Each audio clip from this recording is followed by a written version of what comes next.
দর্শক, সপ্তাহের শুক্রবার এবং শনিবার এলেই আমাদের ক্যাম্পাস 0.003 আর ফেসবুক টিমের শুরু হয় অবাধ বিচরণ।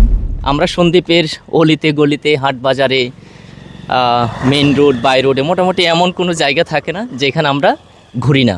আমরা ঘুরি এবং সেই ঘোরার কিছু মুহূর্ত ভিডিও ধারণ করি এবং সপ্তাহের বিভিন্ন সময়, বিশেষ করে প্রত্যেকদিন আমরা একটা করে ভিডিও আপলোড করি। দর্শক, সেই ধারাবাহিকতায় আজকে আমরা এসেছি সন্দ্বীপের খুবই জনপ্রিয় এবং সবচেয়ে বড় ইউনিয়ন, মগধারা ইউনিয়নে।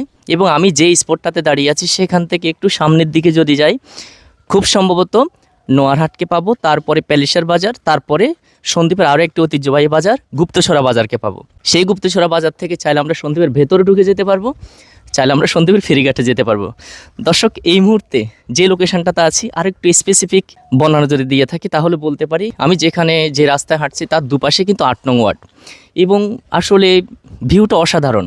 স্পেশালি শহরে যারা থাকেন, যারা বিষাক্ত শহরে বিষাক্ত বাতাসে মোটামুটি অতিষ্ঠ নিঃশ্বাস নিতে নিতে, তাদের জন্য এরকম গ্রামের মুক্ত হাওয়া, মুক্ত পরিবেশ আসলে তাদের জন্য অন্যরকম একটা প্রাপ্তি। গ্রামে হয়তো বিলাসিতা নেই, কিন্তু আমরা মুক্ত অক্সিজেন গ্রহণ করতে পারি।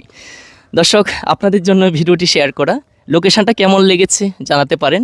মূলত আমরা এখানে বিশ্রাম নেওয়ার জন্য দাঁড়িয়েছি, অনেকটা পথ হেঁটে এসেছি, মোটরসাইকেল এসেছি অবশ্যই। তো মনে হলো এখানে একটু বিশ্রাম নেওয়া দরকার, আর সাথে একটা ভিডিও। ধন্যবাদ, ভালো লাগলে ভিডিওটি শেয়ার করবেন।